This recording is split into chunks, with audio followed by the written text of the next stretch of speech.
Well, that's not the intention. Like I think everyone in their mind wants to do something good, but it's those pleasures. That's where I think doing the hard things, what you talked about earlier, doing the hard things prepares you for making conscious decisions, right? McDonald's might be easy, but you know deep down that that's not the best decision for you. And because you've already gone through so many hard decisions, hard choices, hard whatever, you aren't so easily influenced by those kind of decisions.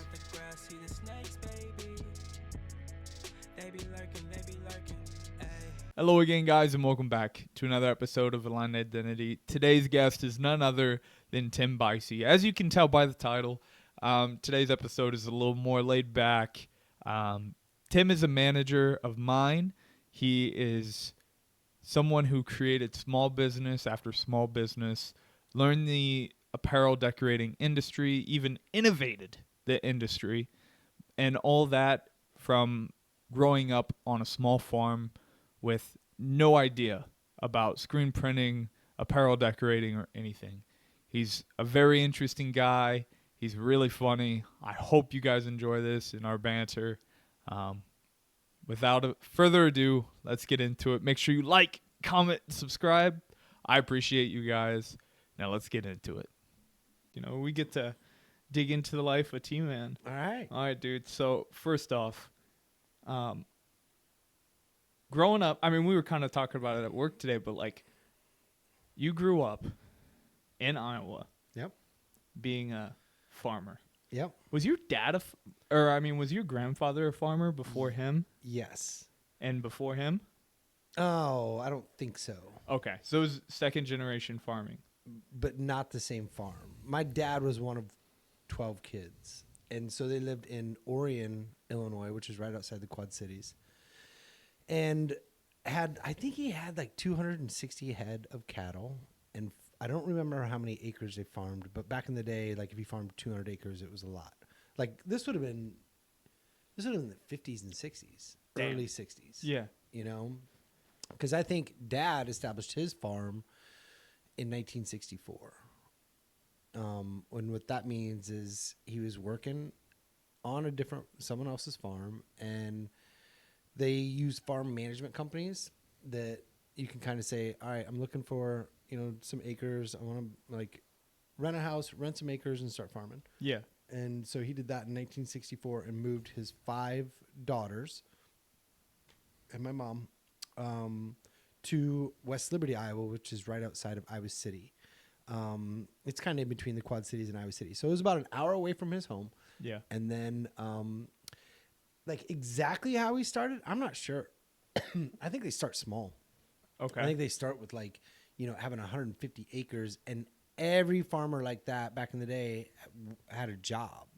So they'd work either during the winter or something. I think Dad worked at this Roner machine and tool, which is essentially just like creating, like they were molding some parts and pieces for somebody. Sure. But you have to have, you couldn't, like farming on its own wasn't sustainable if you're like a small time dude. Yeah. And he had 5 kids, and Mom, stayed at home and ran around. But yeah, I mean, that would have been in 1964, 1965. So,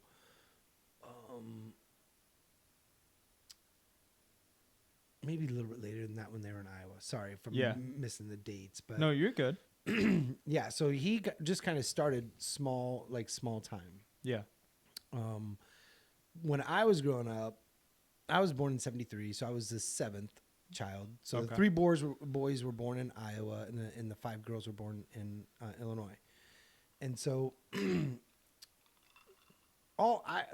what I remember on the farm, like the youngest, I mean, we lived about a mile outside of town. Yeah. It was a house that was built. I mean, I think it's cracking like 200 years now. It used to be an old. Wow. It was kind of a cool story. It used to be a not a trading post, and not really almost like a bed and breakfast. Okay. But way back in the day when people were kind of traveling down these roads, and it had a dance hall up top. It used to be 3 stories, but a trippy part is like that top story, that 3rd story, which was a dance hall, got moved literally down the road and became a house. So What? yeah, What so, the but this would have been like 150 years ago or something. Yeah, at yeah, this yeah, point. yeah. But like, I think resources were kind of limited, and I don't know I don't know How they I don't did know it. the whole story. Yeah. I know that I've seen pictures of our house with like, old people standing in front of it, and it had a third story, and then it didn't in different pictures. And my parents were like, yeah, that house, and I know what house is still there. Yeah. Used to be like the third floor of our old house. Holy shit. And so, anyway, that was before we were there. But Right. but yeah, I was. What I remember is, we grew up kind of between like 2,000 and 3,000 acres is what my parents used to farm. Okay. All corn and soybeans. We didn't have any livestock. So what they call that is just kind of like row crop farming. Okay. So if you just like rows and rows and rows of corn or soybeans. And Dad hated livestock because it was like 365 days a year. It was nonstop. Yeah. And it was like twice a day you got to feed these things, and then whatever. It's another job, right? Like, it's brutal. I bet. Yeah, it's so he hated it, and I'm glad he hated it. But we I kind of grew up like literally just all my sisters, every single one of us like grew up driving tractors, driving lawnmowers, driving pickup trucks, driving everything before the age of 10 for sure. Like my brother, there's stories of my brother Mike, my older brother, who to this day he's still driving things. He drives a semi and stuff. He's a good machine operator. Yeah. But he would drive. He was driving stuff at like 6, 7, 8. Like, Oh gosh. yeah, and that's tiny. If you saw a 7-year-old, like, and these tractors back in that day weren't as monstrous as they are today. Sure.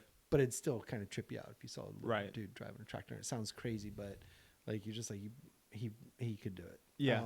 But we grew up with kind of like free reign. I mean, we were like free range kids, free range chickens. We Yeah. were just running around, getting it figured out, doing whatever. But we always had something to do. Yeah, for sure. Yep. Working around the house and stuff like that. Yeah. So It was probably implied, right? Like, hey, so if your parents don't have a job where they're like, hey, we're going to, to work from 9 to 5, that means, we didn't even understand that until the longest time. yeah, Like it was always, you were always on the clock. Like it's seasonal. So during the, the spring and fall are the busy times. Yeah. So you were planting in the spring, and then you're doing things during the summer, and then fall you harvest. So it was heavy. And then in the summer there was always shit to fix and bins to clean up and whatever. But that cycle, that was always around us when we were kind of growing up, that our parents were always busy doing stuff.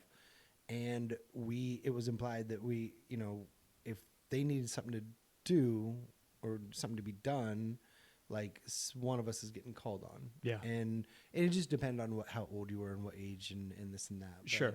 But all my sisters, my mom had her CDL for the longest time, which she drove semis and stuff like that. So it's kind of wild, but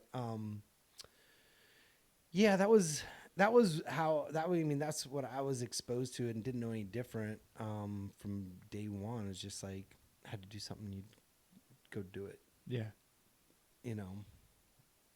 No, you learned a lot of skills from that. I mean, I've told you before, but like you're one of the most like mechanically inclined people I know, and that's something I'm like jealous of.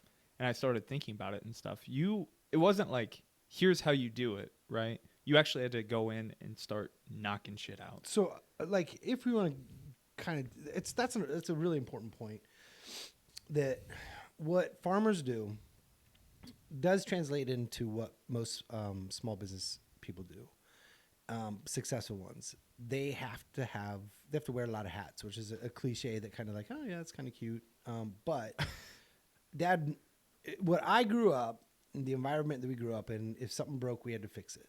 Yeah. All right. Because you didn't have the funds or the means to pay someone to come.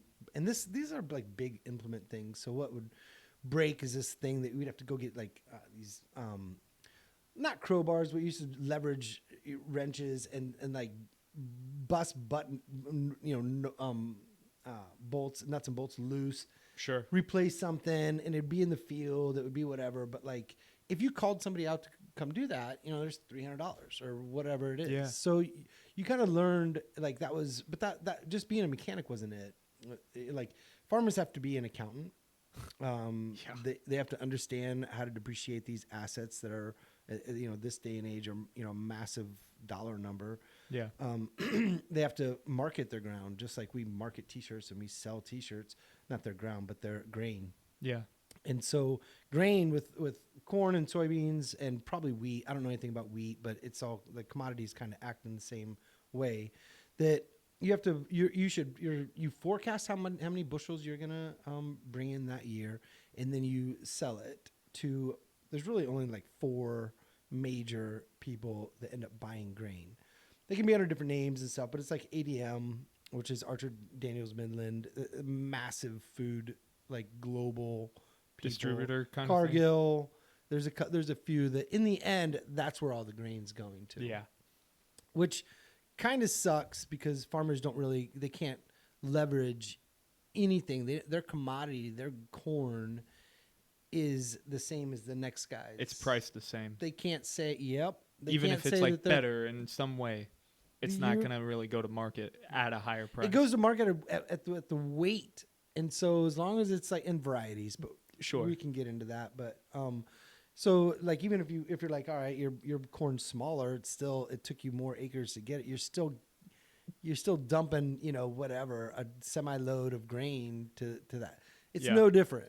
Yeah. So you can't differentiate yourself with you're like, oh, my corn's better. No, it's not. Like commercial corn. And just to clear this up, commercial corn is not stuff that you buy in a can and you eat. That's sweet corn. Yeah. And sweet corn's canned and whatever. So commercial corn goes into freaking dog food, ethanol, livestock, which is dying. Yeah. A lot of it gets fed out, which means that, cows, chickens, turkeys, whatever are eating that. And it goes into food. It gets into crackers. It gets into, whatever. Soy, it's got a whole nother market to it. Yeah. So you end up, you have to, so the point is like that not only do you have to, understand, you have to be a farmer. You have to be an agronomist. You have to be a botanist. You have to understand like, ground temperatures and, you can't do anything about the rain, but, like the life cycle of corn, it can be 110 days. It can be 90-day corn, which means it takes 90 days to come to maturity or 110. Yeah. And and then you got to get it out of the ground. You got to store it, and you got to haul it to what we would call the river. We live close to the Mississippi River, but so we'd haul it right to the river and sell to GPC, which is one of the. I can't really tell you who it is, but that's just a name that I remember. Yeah. But that's where because you were just like, what do you do with all this stuff? It ends up somewhere and goes whatever. So you have to market that. So what that means is like, can I sell it? My 50,000 bushels of corn at $3, or my 50,000. Can you get 310 out of it, 325, and maybe my numbers are different. Maybe it's 525 now and 550. But right, I hear you. That's an important part of your deal is like understanding when. So you might have to hold it in your grain bins for a little bit. Yeah. For a November delivery is what they always. It always kind of we got to deliver X amount of load, X amount of bushels in October, X amount in December. So you get contracts. So you have contracts for maybe 10,000 bushels of corn. Yeah. And they have a delivery date, and then you have to do it. Wow. It's better to, I think you can't really rely on what the market's going to do because farmers again act independently, have no unified voice. Yeah. The people who are buying their products essentially determine the price. Damn. Okay. So you gotta know how to market it. We've covered kind of mechanic. We talked about like marketing it, and then, you got to be like a boss in the way in this case and in many cases, like you got to be able to manage your kids or manage people. A lot of times people have hired hands, and some of the bigger farmers, they might have 15, 20 people working for them, but you got to be a boss. Yeah. And then, again, the accounting side of it, when when you're buying this equipment and understanding how to depreciate, a combine out. Right. And then, so you kind of learn a lot of the basic kind of accounting 101 kind of vibes. Yeah. But like you can't small business or small farm, you can't hire everyone to do those specialty things for you. Right. So what that translated to me, and that was the environment that I grew up in, is that like there's no one to call. Yeah. Like you can't afford it. And even if you can, like, it's kind of one of those things where it's like you might be better off doing it yourself. Like, that is my piece of equipment. I understand it. Yeah. Like, so anytime we've gotten, and I remember getting stuff and like delivered to us, you know, you went through it, you figured it out. Like, you were just like especially if they're dropping off and giving you the little tutorial of like, here's your new combine. Like, I mean, it was like all years you were like in it, seeing it was new, seeing this, and they'd go through it. They're like, this has changed this year on last year's model or whatever. Mm-hmm. And so that's like, you know, it starts, it's nonstop, the level of intensity that you operate in when you're a small business owner, like most farmers. Yeah. I think that there's no safety net. And so you always are kind of raising that intensity of like, I have to figure that out. Yeah. And then, you know, and if you know, there's some times where it's just like, you know, hypothetical scenario, if rain's coming, you know, this weekend and you got to get everything in the ground, or you at least got to finish that field. Right. Like, right. you might go 24/7 or the same way and get it back out. You know, like, all right, it's harvest, you know, it's getting late, it's getting cold, it's supposed to freeze. It's a deadline. And then so that means you have to be able to like push yourself outside those limits when you need to. And that's when, you know, if you don't have the ability to do that, then that's when you'll fail as a small business owner and like, you know, when the times are tough, or, you know, fail as a farmer. Right. But that was kind of like the culture that we, kind of grew up and watched, and we didn't know what we were watching. We didn't know what we were seeing. Yeah. You know, but it made more sense as we all kind of grew up and got into different ventures on our own to be like, you know, this is how we operate. This is how things get done. Something's not, and you just, you grab a wrench instead of saying, who am I going to call? Not a tech. I got this. Yeah. You grab a wrench instead of a phone. Right. Yeah. You know, so that's, you know, that was, and that, I mean, that is priceless. Like, just Absolutely. to kind of get that, just to have that kind of in your head. And it sucked. Like, you know, like, I mean, you know, when shit doesn't work out the way you think it does. We already established you can't call anybody. You're not supposed to call anybody. So like, if the shit had to get done, and a couple of things that I hated doing was like, nobody likes the smell of rotten beans. And so they have these bean pits, or like these auger pits is what they're called. Yeah. And so they're at the bottom of those silver grain bins that you see. Yeah. Well, there's a pit, which is like a 4x4 little circle that you put an auger in, and then it's concrete, and then, you know, it takes it from the bin and you auger it up to a semi, and it goes somewhere different. Yeah. But there's always like a little bit of grain left in there, and those pits always had like beans in them, and they fucking got wet, and they stunk, and they were gross, and you had to clean that shit up. Yeah. That was, and then inside the bins themselves, because one year you might have corn in a bin, and then the next year you might put soybeans in it. Right. And so you had to or a different variety of corn. Sometimes you weren't supposed to, whatever. But so you had to get in there and clean that out, and that was all. We wore masks before masks were cool, because of the amount of grain dust that got into your bean dust was the worst. Yeah. You know, and so those things. But when we were in high school, I might go back and forth on my timeline stories, but high school we played football, and we do 2 days in August, and that's when they were picking seed corn, which is the stuff that is then used for the next year's crop. They would plant this seed for next year's commercial corn. Sure. But it got picked in like as a full grain, a full thing of corn. Yeah. You know, it wasn't shucked like the stuff that comes out of that comes out of the combine. Mm-hmm. Different kind of combine, different kind of shit. I don't really know why. But we had these little wagons, and they're about the size of this room. Yeah. And that shit wouldn't come out. And we'd go to football 2 days, and we'd have to come home, and we'd have to get back to work. Because we were like 13, 14, 15. Sure. And so we had to climb up into these wagons, because my dad's name is Dick. So he had 3 boys. You just call him Dickhead. Yeah. And so he's just like, all right, that's your job. Is you got to go up there and kick that stuff down. And I just remember legs burning. Oh. So that's probably my point about like managing people. And yeah, it was his kids, but still, like how many parent-kid relationships you have that can survive that, or that sort of tension, or that sort of like kind of not every day, but like a lot of days, bit. Yeah. You know, where, you know, you feel like some kids would just be like, you know, saying fuck off right now. And it goes back to not having a safety net and understanding that there's no, well, what are you going to do now? Like you can't say fuck off. You can't say fuck off, Dad. I'm out. Right. And You have an expectation to uphold and a responsibility even at that point. It's like, hey, we have a family business here. He's not going anywhere. Right. How can I go? How can I like say see you later? Yeah. And the whole safety net thing is probably kids can they don't know anything. A 14, 15-year-old kid they don't know shit. Sure. And for them to get all pissy about their dad making them mow the lawn and be like, fuck off, I'm not going to do it. Like, no, you probably won't get kicked out, but what if you did?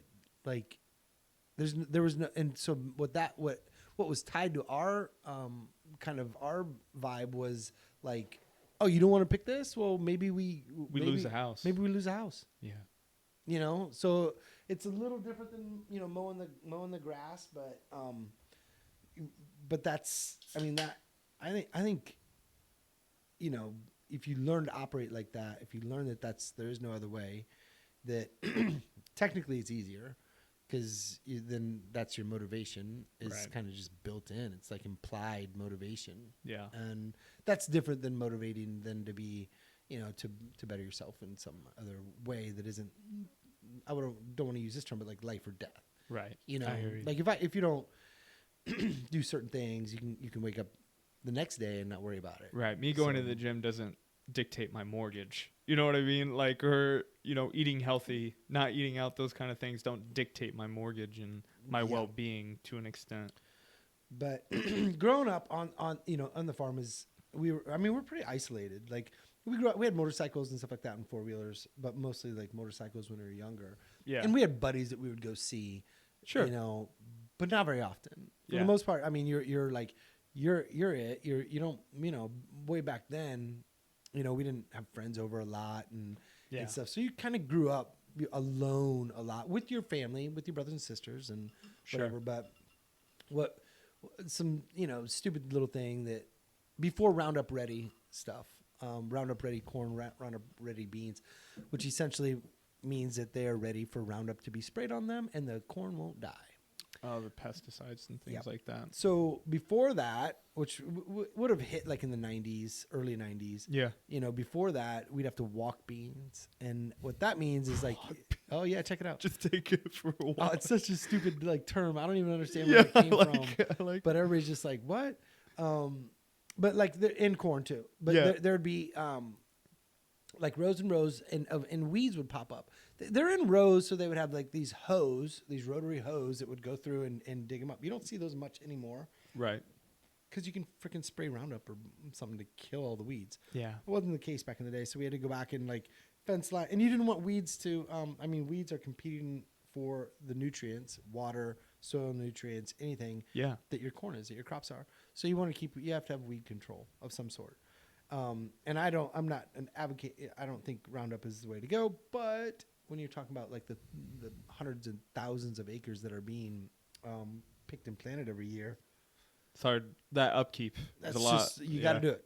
So but anyway, walking beans was literally you had a hoe and you would walk up and down. You take about 12 rows. Yeah. And you just walk up and a lot of times the weeds would come in patches and you'd end up like just like just chopping the weed down out of the root, like getting the roots a little bit.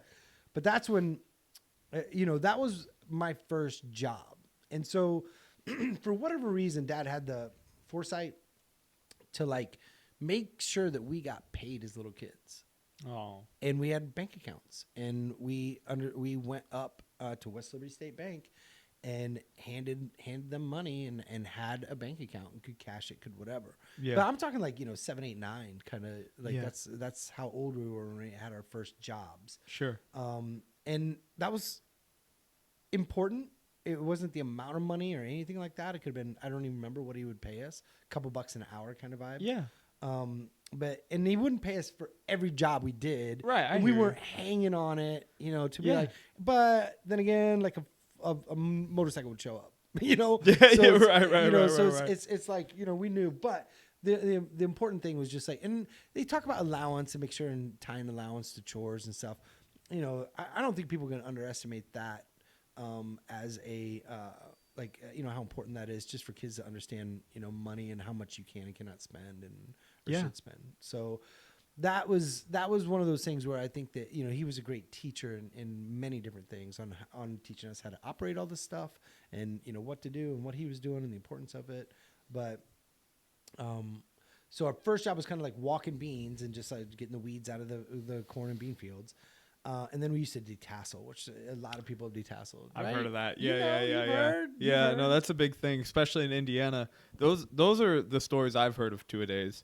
Like kids after practice, they'd be like, "I got to go corn detassel." You know what I mean? And I'm like, "What is that?" Yeah. And then sure enough, and it was like a good job to have during the summer. I mean, It you seemed weren't like in it paid school. well. Yeah. And it was something to do. And as a Yep. kid, you like, obviously, like you worked on the farm, but like as someone like me, you're 12, 14, whatever, you're not old enough to quite get a real job. So that's perfect. A perfect summer job just to detassel corn. Yep. But I know it was a grind. We used to laugh at the kids, like the city kids. The city kids, They lived a mile away from me. Right. They were like, somehow in a whole another world. Would show up in the fields in the summer and be detasseling. Crying. Yeah, and just like getting into bugs and stuff like that, cobwebs and just all that stuff. Oh, for sure. And but we like Walkmans were like the thing back in my day, and that's probably where I spent some of my first money. Was getting one of those. Oh man, 8-track. Yeah. Or I'm sorry, cassette tape, Walkmans and stuff. But it cracks me. Well, this is kind of the same time period too. Like, so not only did we understand about like detasseling, we didn't necessarily work on crews. We contracted our own through whoever it was. Like, whether it's Pioneer, I don't remember but Pioneer's like Pioneer Seed, DuPont, whatever. Massive companies are in ag, and you kind of know it, but you don't. They're just conglomerates. Is that really all it is? So DuPont is like probably, I think, one of the oldest companies in the United States. Wow. And Pioneer is their branch of like their ag branch. And so they sell Pioneer seed and whatever. But anyway, we used to contract our own, and I can't remember how much I think it was like $700 an acre, $600 an acre. Mm-hmm. And so you had to detassel 600, 2 acres. And detasseling is, remember we talked about seed corn. So seed corn is what they have. Literally, seed corn has rows where it might be, I think it's like 6 rows, and then a female, and then 2 rows of male. Mm-hmm. And the male is supposed to pollinate the female. Gotcha. But plants will self-pollinate. And so you had to go take out the tassel of the female plants, the rows in the middle, mm-hmm. and make sure that they didn't pollinate themselves. Got you. So otherwise, I don't know. You just knew that's what you had to do. That's it. It hadn't changed yet. Right. Yeah, now they have rollers where they have like detasseling crews are kind of gone, and Yeah. they just chop off. That's if you're ever driving. It's usually in July or June, July. You're driving down the road and you see, like the one row sticking out, every 6 rows, and then the other ones are like super flat. They got rolled. That's what it is. And they just rip off the top, whatever. Yeah. 6-8 inches of the corn plant. And so, but humans used to do it. Yeah, that's funny. I've seen that machine. I've always wondered because it does, like, obviously when you see a combine, right? Like when you go through it, you don't see corn out the other end. But those ones, it was like you still see the corn on the other end, right? It's just like flying kind of right above it. Yeah. So, but we used to contract it when we did it by hand. And I remember not only did I have like my first job and contract it, but I also got my first employees.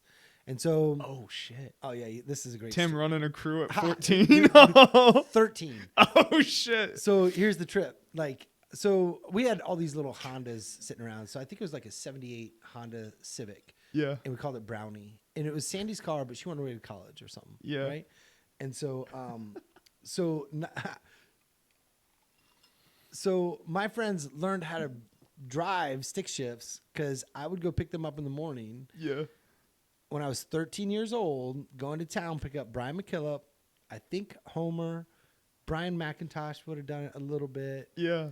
And I might have been missing somebody, and we'd pick them up and I'd pay them X amount of dollars an hour. Sure. And then we could, detassel together and whatever. They're getting paid. I'm getting paid. Yeah. But I'd go, again, one of these things where you're just like, what would that look like now? Like for me to see a 13-year-old rolling up.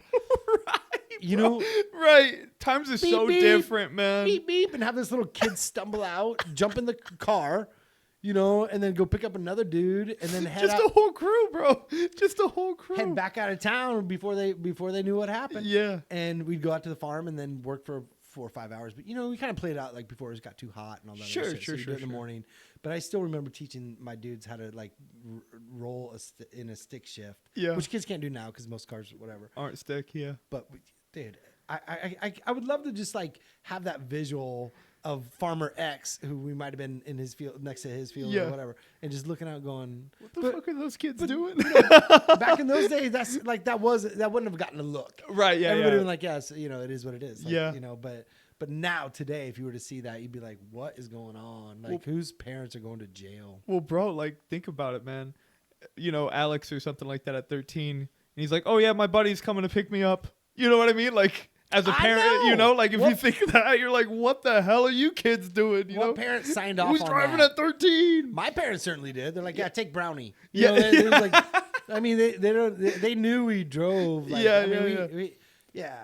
I mean, we had, you know, that was before school permits, but they Yeah. always needed something like, go get the truck, bring it down to the end of the lane. Yeah. You know, they were always like, there was always, I mean, that's what I was saying. We're like 10, 11, 12, like for sure, rolling in pickup trucks. Yeah. You know, like, and tractors for sure, you know. But yeah, but the point to that was like, is for whatever reason, you just kind of understood that like, all right, I will be the boss. I'll contract these things. Yeah. And because a lot of kids would just work on crews. Like somebody would say, hey, Right. we got 100 people to hire. Whatever we're going to do, you know, 500 acres or something. Yeah. Well, or you could just get 2 acres and get some of you and your boys. Couple of buddies. Clean it up and do it. Because you know at the end of the day how much like the total is, right? And then so you know your cut, and then you can be like, oh, if we crush this out in a couple hours, hey, Homer, I'll throw you $50, or you know what right? I mean? No, you know, at 13, I probably I had an idea. I knew I couldn't pay them to do it all with me, but it's like maybe I needed a big. Maybe they need whatever. I don't really remember what the deal was. Maybe they wanted to learn how to drive a car. Yeah, right. Maybe right. that was payment. Maybe he was helping out Tim. Who knows? You know, for real. So, but that was. I mean, that was, you know, part of like people would laugh like as I've gotten older and more in my 20s and stuff like that. That people are like, what the fuck did you do in Iowa? Yeah. And I get where they were coming from. Yeah. Where they were just like, there's nothing in Iowa, and I'm like, I get it, but I'm just like, what didn't we fucking do? We did it all.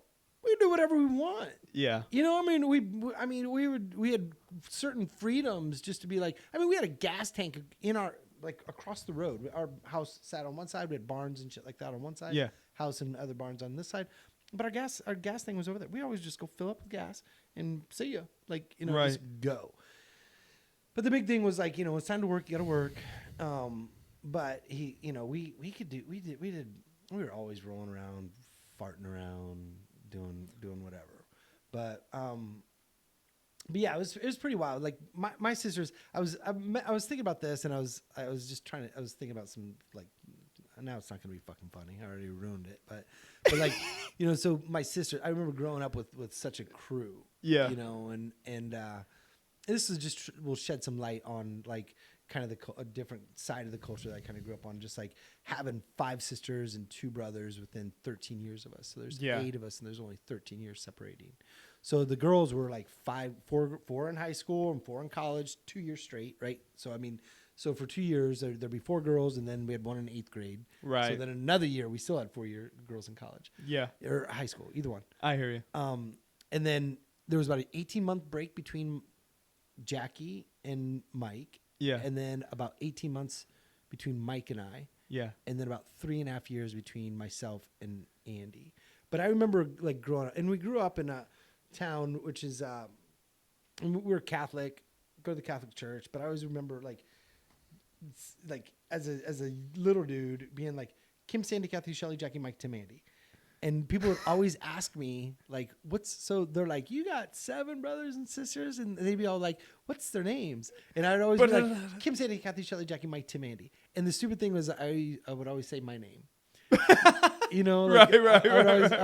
I'd always like throw that in there. It's just like, And I think that that's the kind of things that you rehearse when you're a kid walking around picking dandelions just like how fast can I rip this? But growing up with that many people, like taught me how to deal with 9 different, if I include my parents, there's 10 of us. So 9 different personalities and everybody's different. Yeah. I mean, there's like core pieces that were the same, but everybody had their own little kind of weird, glitches. Interests or anything like that. Yeah. 100%, different, whatever. And so that was an added benefit to like growing up in that big family. And so understanding, and I've always, to this day, I feel like I can read people. Yeah. Like, it takes me about 6 minutes to get somebody figured out. And I'm like, and my wife is just kind of like, she's like, you're kind of spot on most of the time. Right. And I don't think it's a gift. I don't think it's anything. I think, again, it was like something that was cultured, or, through that, my experience of growing up with that many different siblings. Like a cultured intuition. Yeah. Yeah. And it's like, and you kind of realize that, there's probably only X amount of personalities out there anyway. And right. So you kind of like, oh, it reminds me of his sister Jackie. Yeah. I know Jackie. I got you. Yeah, figured out. Right. You're Kim, you're Jackie, you're Mike, you're Dick. Yeah. Sorry, Mike. But like that's another thing. And I don't think that's that's not exclusive to me, but it's not something that just farm kids do, growing up with big families. But it doesn't have to be 8. It can be 5. It can be 3. It can be 2. Yeah. Understanding different people. But we were like, along with that kind of drive or whatever, we were competitive. Like competitive. I mean, with that many kids, like competitive for the last dinner roll. Yeah. You were just kind of like 100%. Just a little bickering, little this, little that. I could only imagine that many kids at a dinner table, bro. I mean, you lived through it, but holy, as a parent, could you imagine? And Mom, you couldn't, feed everybody when they wanted to be fed. You fed everybody when one meal, man. That's it. Yeah. So like, sit down and eat, and that's that. Yeah. And we used to, 5 older sisters, and like having younger brothers be so like gross, farting, picking boogers. Dude, we were all the kid stuff. Dude, we were feral. Like, we were like, that's not, it wasn't like we had, people, we didn't have much etiquette. Yeah, I hear you. And so, but as far as competitive stuff goes, food is not really a thing. I hear you. It was all cafeteria style stuff. Yeah. But like car seats always seem to be a fucking thing. Yeah. Like who's sitting where? Shotgun. Yep. We always had vans. We had station wagons early on, but we always had like those conversion vans. Yeah. Well, you needed it. You were hauling a small army. Didn't have a choice. Didn't have a choice. And so and then, we grew up playing like games, anything, cards, Uno, ping pong, any of that stuff. I felt like that there was a do or die kind of vibe when we were growing up. Yeah. Like with games like that. And all my sisters played most sports. They were like, volleyball wasn't really a freaking thing. They did play some volleyball, but it's mostly like old school basketball, like literally 3-on-3. Iowa was one of the last states to have 3-on-3 girls basketball. You're kidding. Now, so you had whatever, 3-on-3 offense on one side, 3 defense on the other, and you would and I'm actually probably pretty fortunate to be able to remember this because Iowa was, and I had 5 girls, so I watched a lot of 3-on-3 basketball. Yeah. And but once they scored or whatever, got to half court, and offense started the other direction. No shit. Half court, offense started the other direction. Wow. Oh, that was a high school format? Yes. Wow. Like I looking back, I don't remember because I was still kind of young. If they were in high school, I would have been like 6, 7, 8. Right. Yeah. I don't remember how they transitioned. Like if somebody stole the ball, did they just take it to half court? Or was it touch 3-point line or something like that? Yeah. Like did they stop and then start again or whatever? But I remember watching that, and you had your shooters, which was kind of slick because like you had your attack that was like those are the ones that can dump it in the bucket, and so they would play, and then your Grizzly Bears were on defense, like whatever. Yeah. So that's cool. But we all during the summer we'll get into we'll get into something. It might be a whole segment, but and then, but I think we grew up with and again, it's not exclusive to our family, but like being competitive and understanding that kind of drive, that was an important part of being, being in business for yourself or whatever. You got to compete. In farming, there isn't much more you can do except work harder. Yeah. And work longer hours than the next guy. And that gave you the advantage where you could kind of grow somehow, some way at the end of the year. If you worked more, you were able to produce more and could produce more that next year and blah, blah. Well, also less inconsistencies, less issues. You know, if you're working harder throughout the year and you're paying more attention to your crop, you're like maintaining your tractors, whatever it may be. I mean, you're working harder at the end of it to where maybe at the end of the year, you guys aren't on such a time crunch. Right. Something's better. Yeah. Something's better. Something's better. Yeah. So, but what we did, that little segment that I was talking about, like, so my dad always did a good job of like, kind of like putting it out there and getting it figured out on how he would do it. Yeah. He didn't necessarily understand how he would get something done, but he knew like, I just got to leap before you look kind of stuff. But way back in the day, we used to vacation at the Lake of the Ozarks. And then I think by the time I was like 5 or 6, we ended up buying a house, a summer house. And it kind of worked. Like there's, looking back, there's probably a lot of layers. There was a ton of summer jobs at the Lake of the Ozarks for all these teenage girls and stuff like this. So like either waiting tables. And my sisters ended up like skiing in a water ski show. So we kind of grew up water skiing. Yeah. And that was another thing about like, that was as far as our dad would, we'd go down there the day school got out. We would either that day or the next day we would head down south. That's cool. 2 days before school started, we would come back. Come back home. So I literally was down there for 3 months out of every year. And I was isolated as a kid, like just being on a farm. I'd see all my friends at school. Yeah. But then I was like, oh, Tim's out of here. We don't see him all summer. Yeah. And then I'd come back. We loved our summers, we loved it. But like, we'd look at our dad and be like, how'd you afford, we know you didn't have any fucking money. Yeah. How'd you afford that? And he's just kind of like, I don't know. Like, figured out how to get it down there or start it. And then he figured out how to pay for it. But he knew that he had to do something with all of us. And so that was kind of another lesson that we kind of learned from my dad. There was just kind of like, sometimes it's just like a leap of faith. You just like, you don't really know how it's going to figure out, how are you going to do it? How are you going to pay for it? If it's going to work out for everybody. But I think that stops a lot of people from not taking jumps is because they don't see the whole path. Yeah. And the way I understand it, and just like you don't have to see the whole path. If you're driving down the road, you don't have to see the whole journey. You just have to see the 200 feet in front of you. Yeah. Same thing with steps. Like you just have to take that first step and then whatever.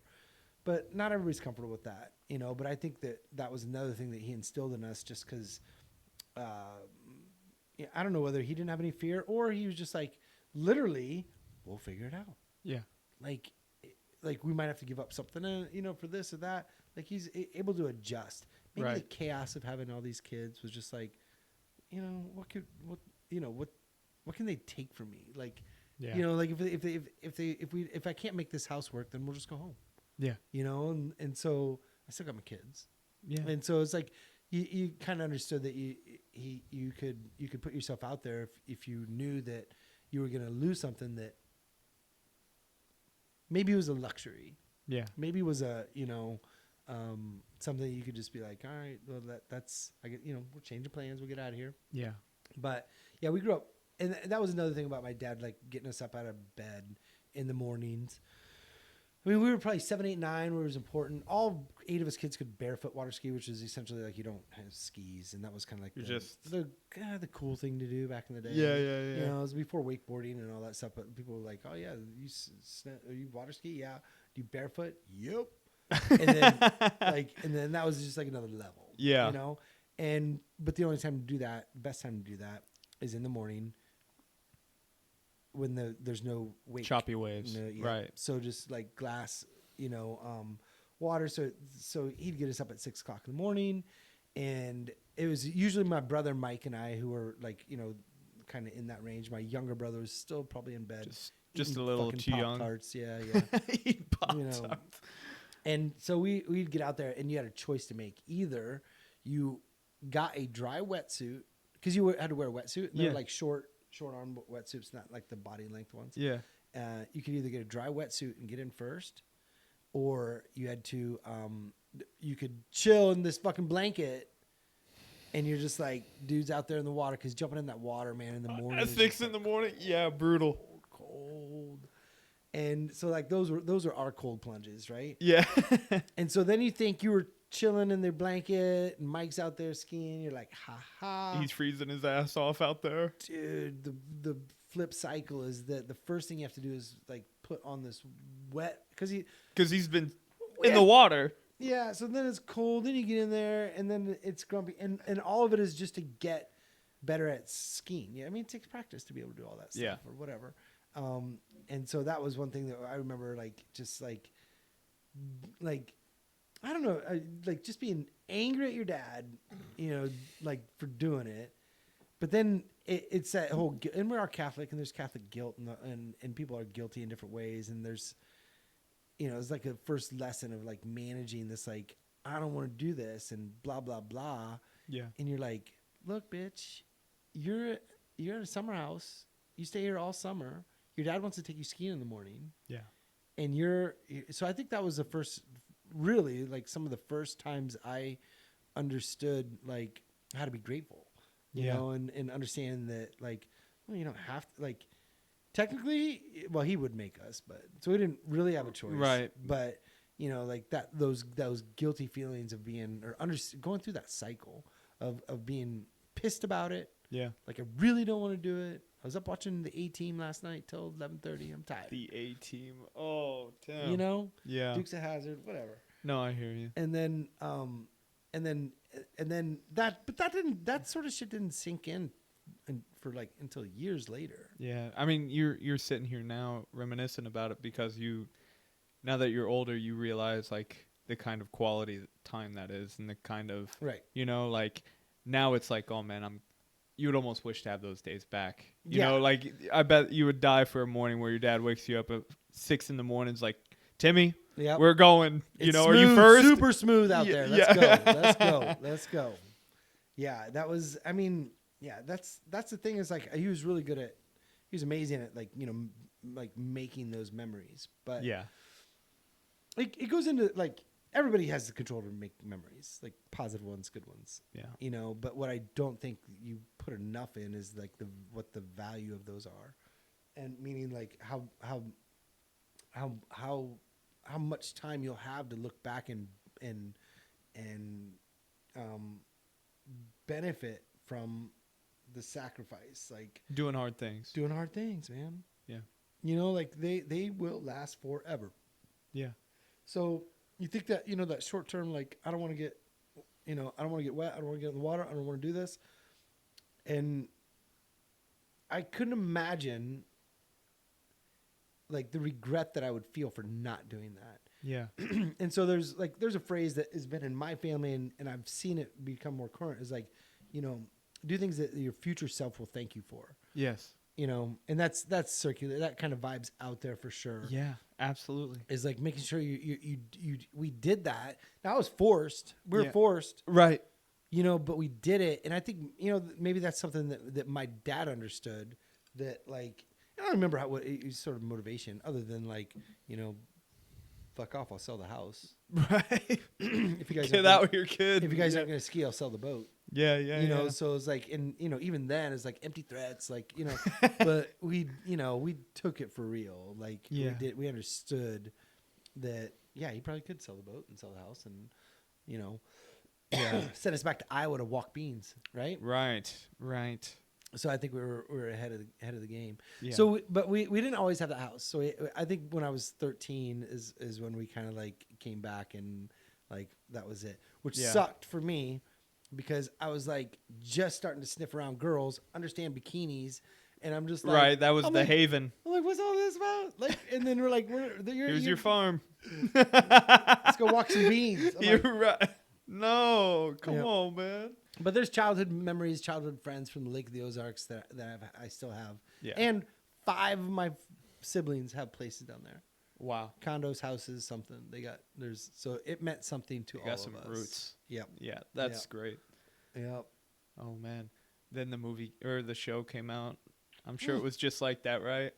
Dude, You told me you that's a sore subject for me. Oh, really? For real. That was taped in Georgia. Oh And no. I mean, they rednecked it up. Which is like It's I a little, get it. I'm sure, I mean, yeah. Missouri. I got hillbillies. I'm a hillbilly redneck. Like there's Yeah, a yeah, certain yeah. like whatever, just rural. Yeah, right, Feral, right. Whatever. Like I get it, but they totally like hicked that up, and I'm like, man, it wasn't like that Don't at do all. it. Don't do a shame. And the Lake of the Ozarks was right in between Kansas City and St. Louis, and it was all summer houses. And if you go to there to this day, that place is off the chains. Yeah. I mean, $1 million house, like boats flying around. Mm-hmm. Like it is not a poor man's paradise, dude. It is like, Yeah. I mean, it takes and then you see, I watch the show, and I'm like, I get what you're trying to do, like represent like the Yeah. Missouri hillbillies and stuff. I Yeah. get it, but like that's not the Lake of the Ozarks. Yeah. I'm sure if you YouTube Lake of the Ozarks or whatever, found some videos, like you'd be like, what? Yeah. Like bikinis, boats, go fast, big ones, all of it. Yeah. So that was my only thing where I was just kind of like, This ain't it. Yeah. Yeah. But I probably knew too much, right? Yeah. Like, Yeah. Because so- you lived there pretty much, you know, like that's. Oh, that's and we funny. didn't wear shoes, so there's like, you Yeah. we didn't wear shoes all summer long. Yeah. And we jet skied. Yeah. Back in the day, we had jet skis. So, but I mean, somehow they figured out how to do it with all these kids and like maintain a living standard they wanted, and I think it was just like that. I think when he set his goals on something, he understood where he wanted to be. He did it. Yeah. And I think that he probably operated, again, I don't want to overuse it, but like without a safety net. And I think that like, he's like, if I don't succeed, what am I going to tell my 8 kids? Not one kid, not my wife, not my whatever. I got 8 kids. And so I feel like that was a motivation for him. Yeah. Through his earning years of, like kind of being in business and whatever. He sold the operation to my brother Andy, Yeah. who now picks and plants, I think, around 7,500 acres.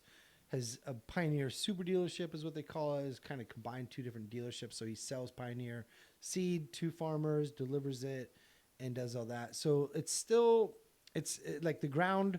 Some of the ground. Now let's get another something straight too. Like most of the farmers that you hear that are from like 4,000, 5,000, 6,000, 10,000, 12,000 acres, they don't own all that shit. Yeah. They pay cash rent on most of it, and they might have, if they own, if they farm 5,000 acres, they might own 1,000, maybe. I don't know. Like it just it totally varies, but. They look. It's just like renting a building for a business. Like not all business owners own, or restaurants own the building. Right. So they operate the restaurant within the building, but someone else owns it. So they operate farms. They pick and plant it, but somebody owns it and they just rent it. Gotcha. So that's. I mean, I don't know why that needs clarification, but I think some people are just kind of like don't really know how that kind of works. Yeah. And you get a lot of outside money coming in because you can do like there's certain tax abatements or advantages to you. Say, all right, you got 300 acres up at an airport near Chicago that they want to expand, and they end up buying or housing development. Right. They end up buying it at like $40,000 an acre. And 300 acres, so then you got $12 million or something. Right. Then you go buy $12 million worth of land at $10,000 an acre, and you just kind of do. It makes sense. Yeah. So, but you have outside money coming in. Yeah. And farming's a disaster in the way that it's perceived, a disaster in the way that it is, because it is gross as fuck. Yeah. Like, I mean, for the most part, when seed gets dropped in, it does get a bunch of shit sprayed on it. Don't really, that's part of the problem, like it. And then once it goes into to make crackers and stuff, it gets a whole bunch of other shit thrown on. I know. Yeah. It's totally gross. We've talked about that. It's better than starving people. Yeah, I know. Well, it's like that whole mindset. Like, I forget when it was, but I think it was like World War II, right? We had to feed our troops. We had to feed our country. And like part of the thing was grow as much produce as we possibly can. Mm-hmm. And like that's when we started developing things like pesticides and Right. all these things. And like fertilizers and things like that aren't even good for the soil, from my understanding. Yeah. Like it completely diminishes the soil. Mm-hmm. There was a guy on Joe Rogan, I forget what his name was, but he was that regenerative farmer down in Georgia. Yep. And like he kind of talks about that. There was like runoff from one that's just completely just disgusting. Yeah. Right? Yep. And then you had runoff from his, which was completely like clear water. Yep. And it's just one of those things that like we unfortunately just want bigger, better without quality. It's humans do that Yeah. with anything. It's That's true. In ag, we do it with ag as well. So Yeah. when they were just like, humans are amazing. So back in the 50s when they're just like, hey, I can create something that kills all those bugs, and that way our plants can survive, or I can kill that weed because we don't want the weed, we want the soybean. Yeah. And I'm smart enough to be able to genetically modify GMO Yeah. a soybean plant or a corn plant so that it is resistant to Roundup, resistant to poison. Yeah. I mean, human ingenuity can do crazy shit, Yeah. but it's like just because you have the ability, should you? Like, Right. You know, so, right. so right. You know, so that argument's above my pay grade, and I'm not Agreed. Like, I know enough to be dangerous, but not enough to make it like have a stance. Yeah. Because I don't think it's right. I think people make a lot of bad over processed food's a whole other deal. Yeah. So like what do you see in the farm, like, you know, and the one that bugs me, sorry, I'm going to jump around a little bit. No, go. The one that bugs me is like when everybody's just like, there's cattle farms that have like 100,000 head of cattle. I'm like, what the fuck else are you going to do? Yeah. What else do you want to do?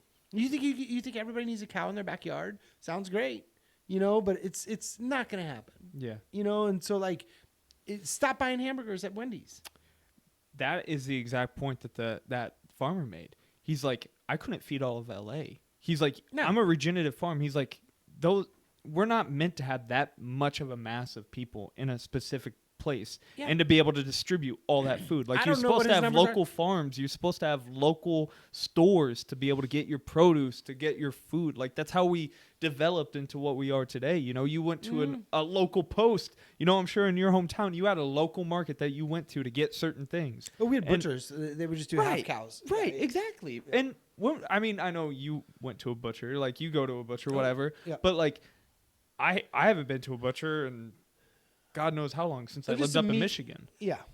I'm just saying, like that's how it's supposed to be. It's Yep. supposed to be from like what is that? From farm to table, right? And now it's from farm to.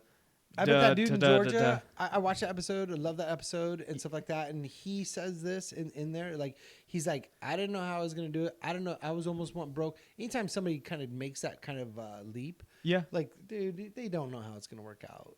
Yeah. And he was just like, I almost went broke a couple times or whatever. Yeah, no, I'm you're right. Paraphrasing. And then he finally understood how to market his product. Yeah. And it does take the ground forever to kind of like change back into what it should be. Sure. But remember, I told you my dad hates livestock. Yeah. I mean, people used to spread manure all over. That's another benefit, you know, to having livestock. Is you have all that stuff. That's fertilizer. Yeah. And the ground needs it. You know, like you ever look at those bright green spots in your yard? It was probably dog shit. Right. No, you know, like these little. Yeah. Why is that grass? The one. Yeah. You're like, what is that all about? Yeah. You know, it's probably some dog shit there. Yeah. You know, like so, like that. In theory, like all of that makes sense, and I'm a huge fan. Right. But like, he might be able to feed 20,000 people. Yeah. There's 360, 70, 80 million people in the United States. What are you gonna do? Consumer to make those choices. I mean, we've talked about that a ton. Is like make sure you're buying the good things, you know. Humans are weak as fuck, though. They're gonna stop at McDonald's. Well, that's not the intention. You know, like I think everyone in their mind wants to do something good, but it's those pleasures. That's where I think doing the hard things, what you talked about earlier, doing the hard things prepares you for making conscious decisions, right? McDonald's might be easy, but you know deep down that that's not the best decision for you. And because you've already gone through so many hard decisions, hard choices, hard whatever, you aren't so easily influenced by those kind of decisions, Yeah. you know? And that's where I think, in a way, what is it, like hard times create hard man, and then soft time, or easy times create soft man, whatever. Yep. But it's like, I do feel that. And one thing that, you know, my journey, I mean, you knew me when I was crushing hell, dude, when I started with you, dude. DoorDashing. I think Oh, you DoorDashed bro. Bob Evans one time. Not more than once, I remember.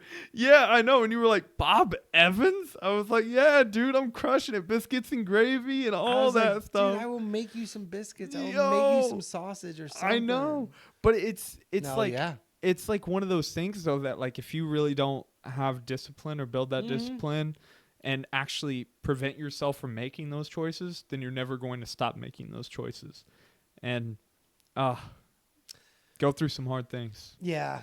And food, it's food's one thing, and yeah, our food system's a little messed up, but we can make better choices. And now it's kind of like, before everybody was like, oh, you know, Whole Foods and stuff is expensive. Now it's worse. And so that's what kind of stinks. Like the current state of affairs that we're living in now does make it difficult to make better decisions. It's not impossible though. It still kind of just comes back to that. You got to be able to. I mean, and I'm not the best. Like it's easy to talk on things. Like you know, you can say like yeah, things aren't great. Like nobody's fucking perfect. Yeah. They're always going to suffer or struggle with something in their lives. Something. Yeah. You know, addictions, food, weight. Like I don't care. The list is long. I just think that going back to Rogan, I think he said a couple things that resonated was you know, alcoholism or whatever. It's like you didn't just become an alcoholic right away. You know, or you didn't become like overweight right away. Yeah. So how are you gonna fix it? Like, you know, take the same path. Yeah. Like, you know, if engineer it. Yeah, if it took, you know, this long to be, you know, 40 pounds overweight, then it's gonna take you this long to get back. Yeah. And so I think that the culture doesn't help that we live in now, just as far as instant gratification and stuff like that. That you realize that you're like, shit, I have to do something hard every day. I know, because I was so easy on myself every day for how long. That's a great analogy to use. It's true as absolutely. Yeah. The hole you dig is the one that you have to fill back in, you know, to get back. Are we about to make up some like new sayings and yeah, dude, like, and just I don't send think it. that was one. Yeah, what are the catchphrases or what are they like? Which one? Oh, like the sun will always set, or the sun will always rise. Like just those analogies. Yeah. Yeah. You know, like people. Yeah. I like the one I just made. I like it too, Zach. You know, the hole you dig. You know, you got to fill it back up eventually, right? See, for real. Shit. But so, one thing, obviously, like your farming background did surprise me. Like when I first started working there, I was obviously working under Chris a little bit. Yep. Didn't you know? We were bantering to each other. We were cool, whatever. Yep. But until I started working under you, I got to know you and stuff. But then, like, when you told me you were a farmer and like grew up like that, that completely surprised me. Because kind of like what you said, you were isolated. You're so socially aware, and I know you were relating that to like understanding personalities and understanding things like that. But like, dude, you could hit it off with absolutely anyone. And like your sales understanding and things like that, what was it like? So after high school, right? Like I know you were big into sports. Yep. Best damn basketball player in Iowa. I mean, fuck those refs in the state championship. I haven't said No, that, but people have said that. But from there, you went on to kind of explore a little bit, right? Like, you moved to Cali. Yep. For football, things like that? Nope. Like, what's up? So I went to Augustana College for a year. It's in Rock Island, Illinois, which is a terrible place. Don't go there. It's just like a river town. Like you know. But Augie was a good school. They had this coach, Bob Reed. He won like D3 football championships in the mid 80s, like 83, 45. He He had like a long, like before West Union or whatever that place is, Mount Union or something Yeah. in Ohio. He won like, I don't know, 54 straight games or something. Legend for D3. D3. And so I went there and played for a year, and it was expensive. And it was just like, I was not in it. I fucking hated being 18, 19, 20, 21, 22, probably 23. I had so much energy and nowhere to put it. Yeah. And I was a terrible student. Mhm. Like, just the grind Yeah. of being a student, like no discipline, as far as academics goes and stuff like that. And so played a year there, and then essentially it was just like, I'm done. Went to a junior college in Iowa City, Iowa, because I was Mhm. gonna. It was like the middle of the summer. I'm like, I'm not going back to Augie, and my parents are like, great, what are you gonna do? Yeah. And I'm like, I'm gonna go to Kirkwood, and they're like, great. Like they just knew that I was like had no motivation or no direction or nothing that I believed in that I wanted to do. But you had to learn that, right? Like they could tell you whatever, but they knew you had to learn that. Yeah, it's yes. And so I did flunk all four and incompletes, whatever. Yeah. All four classes I took that semester at that junior college at Kirkwood, Goundy, So then me and my buddy Brian McIntosh hightailed it to San Diego, drove 36 hours. He's like, we're getting out of here. Called it taking a year off, whatever. Yeah. So I had an uncle out there. He said you could land here, find a job, find an apartment, and do it. And so I got to, go out there, and that was, I think growing up, maybe in the isolation was just kind of like a slingshot where you're just like you keep pulling back, and like then all of a sudden, like if that I had that much tension, it was just like, pew, Yeah. and then I was just like, I am gone. Yeah. Like I've got to get out of the Midwest. Yeah. And I think that's very common. Yeah. That people are just like, anywhere from Pennsylvania to Nebraska, they all kind of feel the same vibe. From Arkansas up to Wisconsin, Wherever. Minnesota, they're all just like, man, I'm not, like this is not. But you're also you're also uneasy because you're constantly battling on what you think you're gonna be. Yeah. You don't know shit. Yeah. I mean, you don't know anything when you're that young. Yeah. Which is a terrible burden on all the kids now. My oldest is 24, and then I got 21 and a 16-year-old. Yeah. And one thing from my terrible experience of like not really knowing, because in Iowa we didn't really know.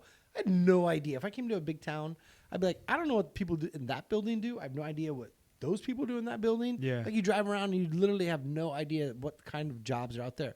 Back in our day, there was mostly farmers. There was Right. people that worked at the food processing plant, teachers, like Yeah. just like the regular old, fireman, policeman, teachers, nurses, doctors, and that was a small group. Yeah.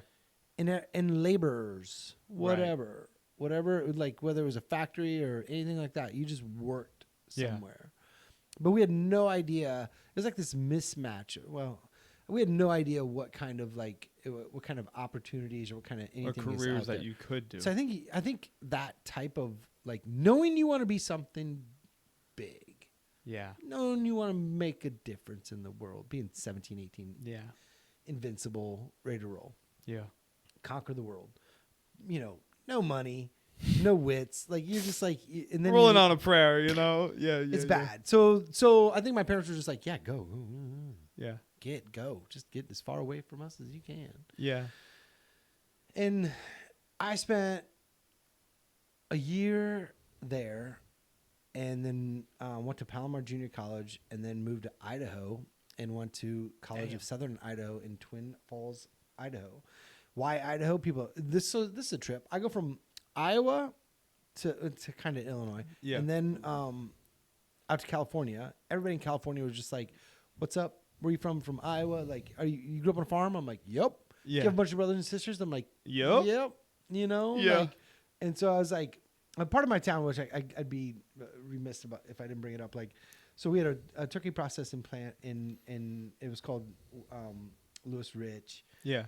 And then, but there was, I grew up with a ton of Hispanic kids. With some of my best friends to this day. We were a Catholic. Like the Catholic Church brought everybody together. Yeah. Like our high school, literally their dual language program at this point, I think is like 35 years old, which I'm not even joking. All Wow. my, we didn't go through it, but my nieces and nephews all like, and even my daughter Abby, because we lived in Iowa for a little bit. Yeah. Literally, they have a necklace on. It's Spanish Day. They had a necklace off. It was English Day, and they just were immersed in dual language. I was immersed in like my dual language program was on the playgrounds. And my first words were all the bad words in Spanish and stuff like that. So when I moved to California, they got this farm kid thing, they got this whatever. I'm like, yeah. And then I'd start ripping Spanish and they're like, what? You know, right, because they don't understand. They have no clue what you've actually been through. They literally think that I grew up on a farm. You're a redneck hick who's never even like had a remote experience with another culture. Correct. You know, and so which it couldn't be farther from the truth, but I loved those kind of secrets. Yeah. I was just kind of like, you don't need to know that. If you don't know me, then you don't know me. You don't need to, I don't need to like, and he can't, it's like, yeah, I got a black friend. It's like, right. Come on, man. Right. You got one black friend, right. So I never wanted to go down that thing. I was just like, I'll let you make a fool of yourself. And then we'll just like clear it up later. Yeah. You know, like, no, I'm not some racist redneck hick from Iowa. Yeah. And that group is super small anyway. Like, right. Yeah, they exist, motherfuckers. They're out there. Yeah. And not just Iowa, anywhere. I hear you. But, okay, yeah. Went out to California. And did I waste a year? Maybe a little bit. You know, went to Idaho. I got good grades at this College of Southern Idaho. Did a session there and then whatever. Then moved back to University of Iowa where they barely let me in, man. 2.15. What was my grade point average? Yeah, you were probably a red flag. Bro. A walking red flag, They're man. just like, we're going to put you on probation, see how you do. I'm like, well, it's probably not going to work. I'm like probably going to flunk, but, it's like, I mean, I appreciate the opportunity. Yeah, you know? right. But still had no clue. So all that bouncing around and all that stuff was just like, because I think I was a worker bee anyway. Like, I was just kind of like, yeah. What do you want me to solve here? Like, can I just do it? And I feel like that was, I think a lot of kids, you know, I did read a nice article yesterday, man, the trade schools are coming back. Yeah. And people can get to work with their hands, do whatever.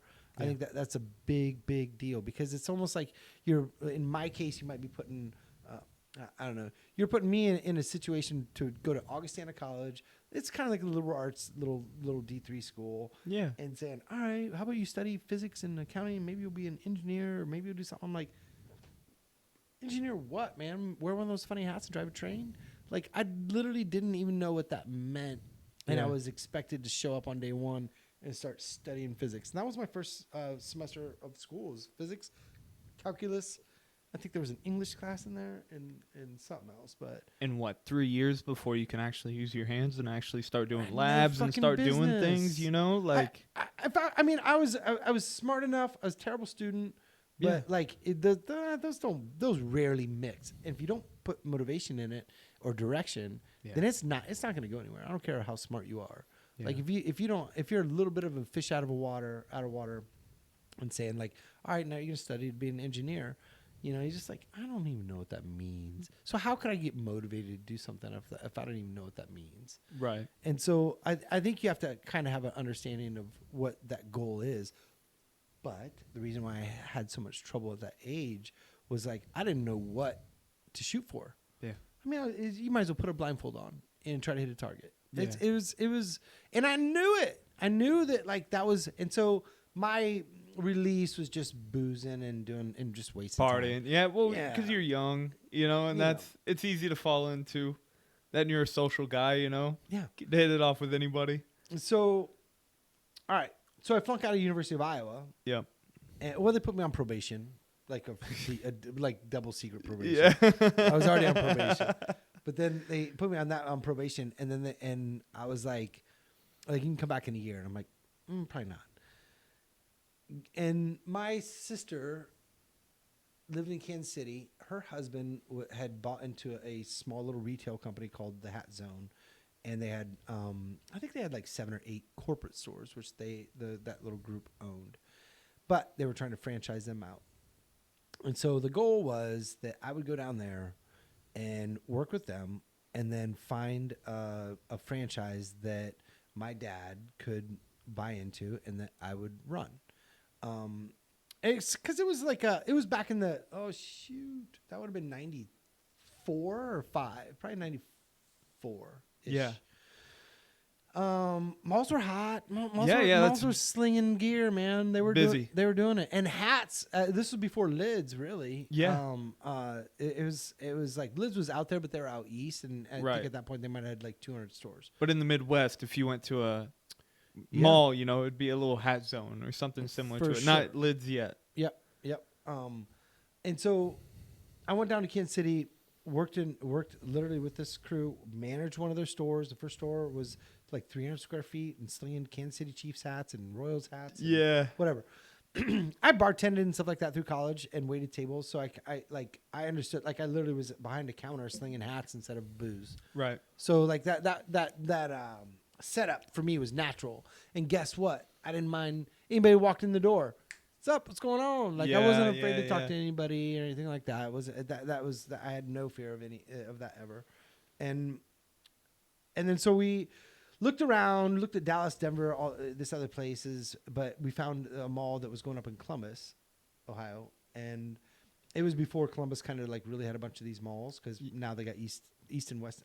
They got Polaris, they got everything. Sure. And that's been there for a minute. But before that, they were like, that mall's got great demographics. It's in Dublin. It's demographics. So you work with these mall managers. Taubman was the one that we worked with, and they managed a bunch of malls all over the United States. Yeah. The reason they build malls in places is that they go find the money.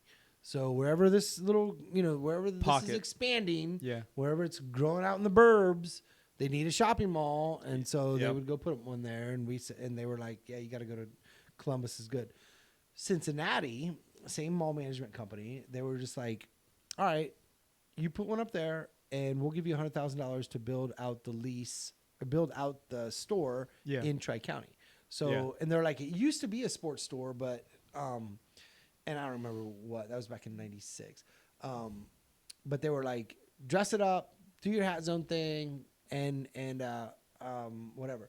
So, at one point that I kind of wanted to make, and just so that everybody kind of realized how kind of shitty of a deal it is, like, not everybody can just go do these things that I did. My parents worked at a level that they created opportunities for their kids, and they still do to this day, I think.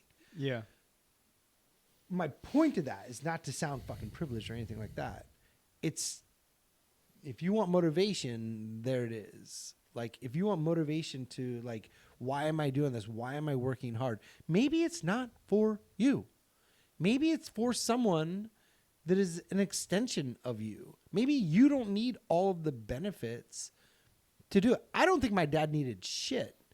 Like, he didn't need any of it. Yeah. I feel like his motivation was that I'm going to improve someone else's life, which is probably stronger than, because I'll say this very loosely. It's like, back, especially certainly in different parts of my life, it's just like, I don't care that much about myself to take care of myself.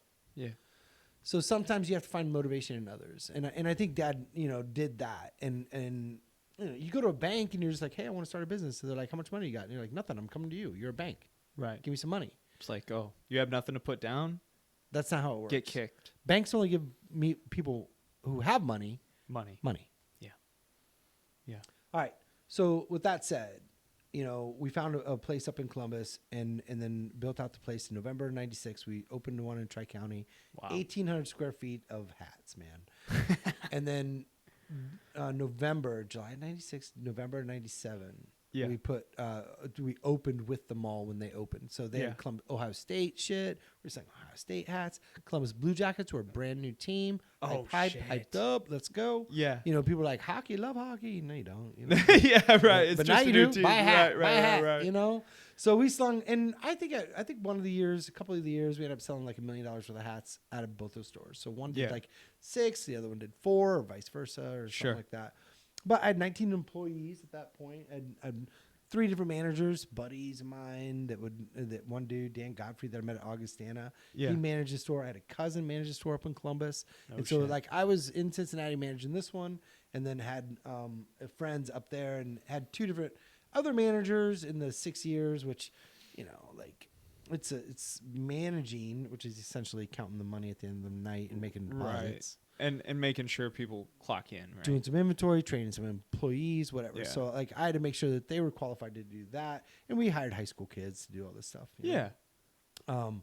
And so that was my first. I was 23, Yeah. Pretty cool. pretty young, pretty like very naive, but Yeah. I worked. I had some experience. It was a people business. Yeah. All I do is talk to that person and sell them a $20 hat. Yeah. And do it to the next guy and the next guy and the Yeah. next guy. And which is kind of cool. I ended up buying from all the vendors like Nike and New Era and Adidas and back in the day, like even 47 brand. And But you're like learning a lot of skills with that. You know, you're managing 2 different stores. You're working with vendors. You're working Mhm. with customers. Like Mhm. at 23, man, that's valuable. Yep. You know, to be able to transfer those skills onto other things. Yep. It's kind of what I was around my whole life. Yeah. You know, just as far as like, you'll figure it out. I didn't know how to do any of that. Right. Figure it out, you know, as you go. And, buying and the franchise company helped us kind of like guide us towards that stuff. That's great. My mom did all the accounting. Like, I was the mom, I was the manager, dropping deposits. And we had bills, and we had income and bills. Hopefully your income's more than your bills. Like, right. you know, Yeah. and it made a living. Like that kind of most of that stuff. Most small business owners make a living. Yeah. They might have certain freedoms which weren't granted with a mall that's open 70 hours a week. Yeah. Like I worked 70 hours a week the first, I don't know, minimum year and a half. Yeah. Like, and then holiday season was terrible. Back in the day, malls stayed open late. Yeah. Like, and it was money time. It was harvest. Right. Yeah. Yeah. You didn't go on vacation. You didn't close. You know, that was. I didn't check out. Which is one thing that I think that people fantasize about owning their own business. And when they do, and they say like maybe, and I'm not throwing everybody under this, but like, when they're just like, oh, that'd be so cool to own your business. You can do whatever you want. I'm like, that's not how I grew up. Right. I didn't grow up that way. I don't think that way. I've never thought that way. I don't even look at people who like quote unquote have it, like whatever, Elon or somebody like that, like Rogan, whatever. Like, oh, you can do whatever you want. I'm like, Yeah. they're busting it. Yeah. They're doing it. There's a reason they're the best at their craft too. You know what I mean? They're the best at what they do. And it's not by taking fucking days off. No. Joe Rogan, I mean, God, dude, guy's posted thousands upon thousands of episodes. Yeah. That's why he's so good at what he does. And I'm not mad at these. I'm not mad at people. Yeah, I'm just saying I was exposed that that's not even the case ever. Yeah. And that was easier for me then. Yeah. So once I knew that, I was just like, it's holidays, and I'm like, it's go time. Yeah. 70 hours a week was normal hours. Like this is 90 hours a week that you got to do it, and there's no one else to call. Did you take a blanket into work? Sundays were always decent because the malls were only open from like 12 to 6. Yeah. So I was like fucking vacay. Yeah, right. Just like, 6 hours. But it was usually after a Saturday, which is shit, and Yeah. Sundays were busy. But I mean, I didn't have much else to do, and Right. so I just worked. And Yeah. but yeah, that was like an extension of like, hiring Brian McKillop and Homer and Chewy to detassel, like Yeah. like hire more people to sell hats. And so Yeah. like some of this is very simple. It's not complicated.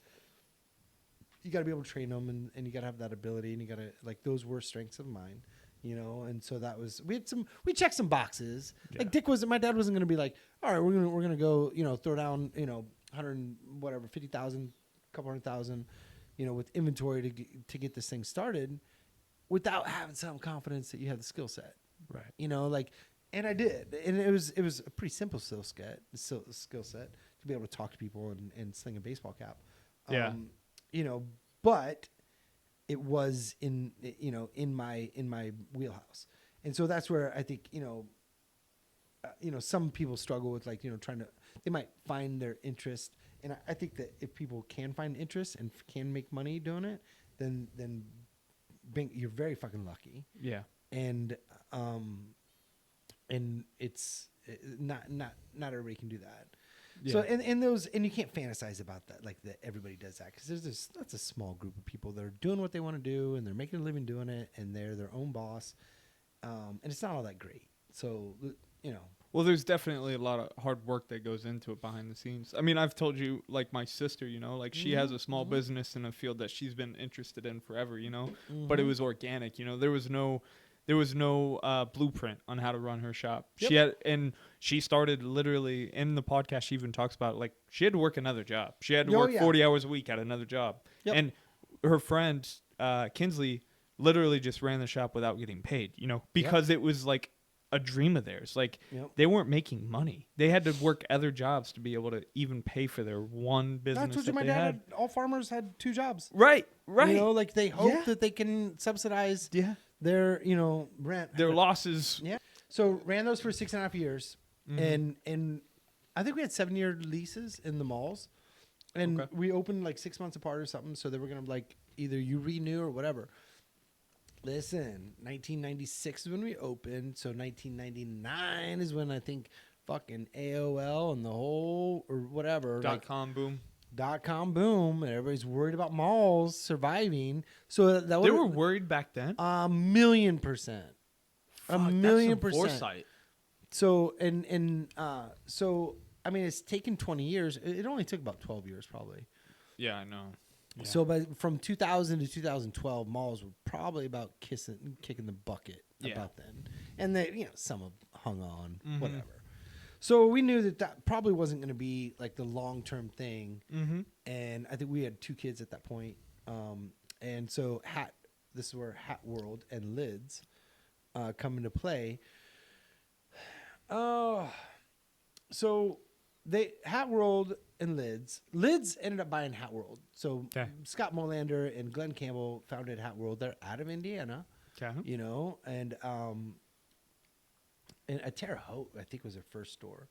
So anyway, they wanted to buy. They didn't have any franchises, so they wanted to buy a franchise company. So they bought Hat Zone franchise. So wow! Yeah, it's not. We didn't know that. We just had 2 franchise stores like Subways. So we essentially paid them up front. I forget what it was, like $20,000 or something like that, to get the license, and then we ended up paying them 4% royalties or something. Which you're like, that's not a big deal. At the end of the year, like 4% of $1 million is $40,000. So if I'm making $36,000 and I'm paying somebody $40,000, it's just kind of like, damn. Arr. Yeah. But we didn't have the idea. We couldn't get open with Nike. We couldn't get open with a New Era. And that's why you go through that. That's why you go through that. Okay. Like that's why you have a Subway franchise, so that you can get their buying power and whatever. Yeah. Okay. Okay. So Hat World Lids didn't have a franchise company, so they bought that, and they were just like, all right, let's see what's up. And I was like, do you guys have any interest in buying the franchisees, any of the stores? And like, not really. But I think it was in 97, I bought the first Tajima single head embroidery machine. Hat World, Hat Zone, our franchise company bought, I think they had 2, one in one store, one another. They're like, dude, we're dropping fucking names and numbers on hats all day long. Yeah. Taking a Reds hat, putting Zach on the side. Yeah. And charging $7 for like 2 cents of thread. Right. Super cheap. 2,000 stitches. Fast. Yeah. As long as you could just do front, back, and like sides, like we did a ton of that. Yeah. And we ended up buying, like, we had a library of designs that people could buy. Oh, that's so cool. that was my first like intro to decorating like a garment. Like a finished piece of apparel, and you're gonna change it. So we ripped a lot of those fucking hats, man. Yeah. And talk about innovating, kind of some of my more innovating moments was like Zephyr hats back in the day were like everybody loved their fit, man. They were just like, they had this perfect fit. They weren't like the New Era 5950s, they weren't as deep. They're a little more rounded out, and people were going fucking bonkers over it. And they were fitted like 7 1/8, 7 1/4, 7 3/8, all that stuff. Yeah. And so I was like ripping a ton of college Zephyr, and then I'm like to my Zephyr rep. I'm like, can you do blanks? Like just a blank Zephyr hat, and I'm gonna sew on it. And they're like, sure. Tried it, sold like most of the fire departments, at least north of call it Norwood or whatever. Yeah. They all used us for their hats. Oh, that's so. cool. I would have ladder 22 or whatever. Boop in the file. Some dude walk in. He's like, I hear this is where we get our hats. Yup. $26. And a blank hat costs me like $3.50. Yeah, it's even cheaper than the MLB. Yeah, we don't pay any royalties, anything like that. So it's just like straight blanks. And Zephyr was just like, you want to do what? I'm like, well, right. From my first box of blanks that I bought to the last, like what I would end up doing is doing like, I need 144 fitted red and black, fitted red or black and red, black with red buttons and eyelets. I used to like trick them out a little bit. Yeah. So I probably had like, you walk into the store in Tri-County, and there's wall of blank Zephyrs, and so people like. It was pretty insane to be able to walk in there and go, shit, I want that hat, and I'm gonna put this logo West on it. Yeah, put whatever on it, a bulldog on it. We did a ton of bulldogs for some reason. It's like enough. tattoos. Yeah. I'm sure there's like like a lot of hearts with mom. We didn't do that, but you did some like standard kind of like whatever high schools. All I that hear shit. you. Yeah. And some straight up criminals. Zone 15 was a trip. It was awesome. It's like it's like a whatever. North of it was like south of the mall, but these dudes would roll in, man, and it was fucking awesome. This is like two Iowa kids sitting here slinging hats. Yeah. To do with their grills dipped, and everybody's super chill, right? And just rolling around. And so so I grew up with a bunch of like most of my culture is like Hispanic culture, like all my like my non-white influence. Right.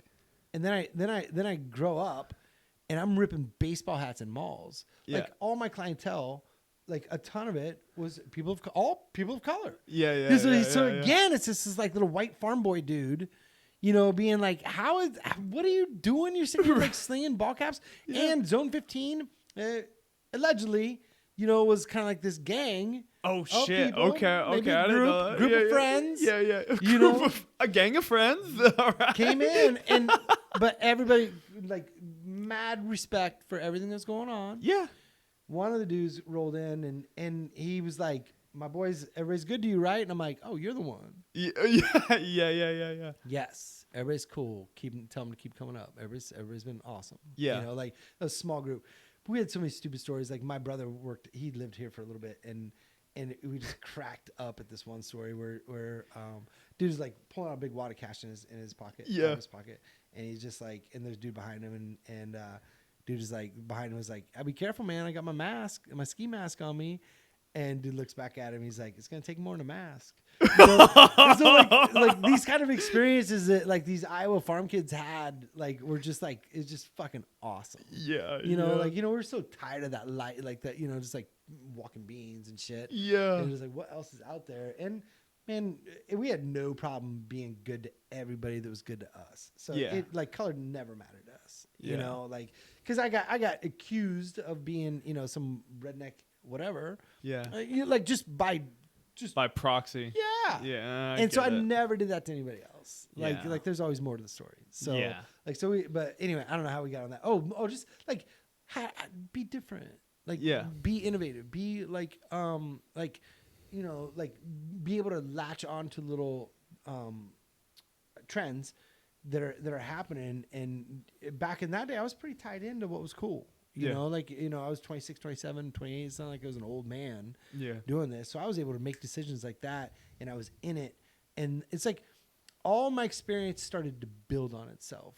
And so then we go back to this Hat World Lids thing where they're like, "Are you going to buy any franchises?" And they're like, "No." And they're like, "Well, we are going to buy this company out in Boston. It's called the Cat Factory. And we need you to, we need someone to drag it back to Indianapolis and set it back up. Mm-hmm. And it's all custom hats." And I'm like, whatever. So I had Glenn Campbell and Scott Moyander come into my shop in Tri-County and see how I did it.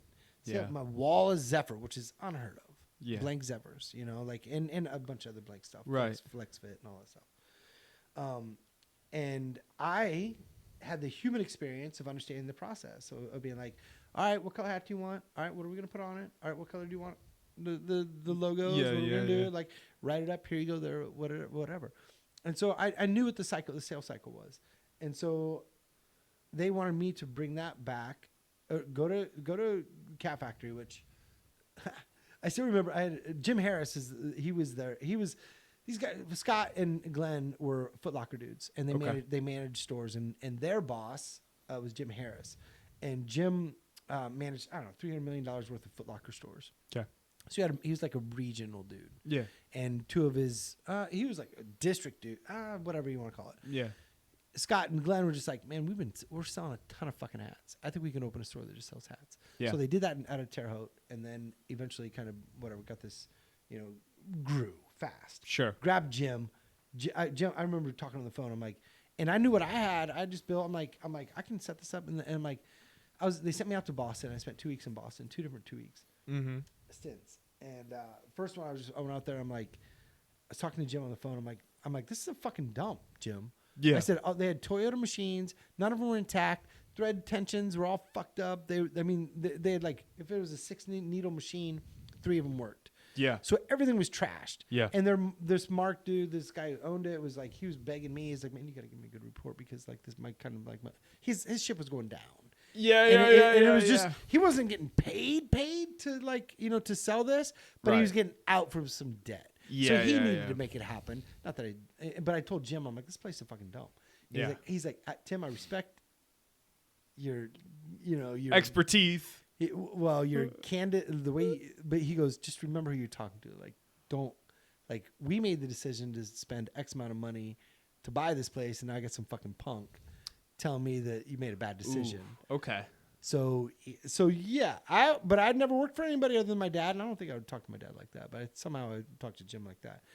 Tell him to set. He just drove you out to Boston to fucking run something that like is a piece of shit. So it's and I had to break that thing down and bring it back to Cincinnati or Indianapolis to set it back up. I'm like, just leave it all there and light a match. Like, let's buy X amount of machines, here. And he's like, well, there's processes and whatever. Challenge, brother. So okay. So the deal was struck for me to buy the 2 franchise stores, which they already have. At that point, they had 600 stores. Yeah. They said it would cost us. Your revenue is about 2.5 stores, or 2.6. They had a money factor. Yeah. They're like, and this is what it would cost us to build 2.6 stores. He goes, this is what we're going to buy your 2 stores for. And we were like, cool. We got 6 months left on a lease. Yeah. And we were like, it was an exit strategy. We're out. We can change gears. Yeah. I got to go to work for somebody now. Mm-hmm. And so, was that part of the agreement? Was like, hey, we'll buy your stores, but like you're kind of contracted to us. Yep. Gotcha. 100%. And so go back and put our little house up in Green Hills for sale. Move to Westfield, or Indiana. Yeah. Indianapolis is a great town. Yeah. Still is a great town. But lived in Westfield for about 18 months and then drove. I forget where their offices were. I mean, I remember where it is. I don't remember, like 78th Street or whatever. Sure. And we broke that thing down, brought it back here, reset it up, then redid it all. And I worked in their e-commerce division. So I still reported to Jim Harris, who was the COO. Mm-hmm. So there's only CEOs, COOs, and a couple other dudes.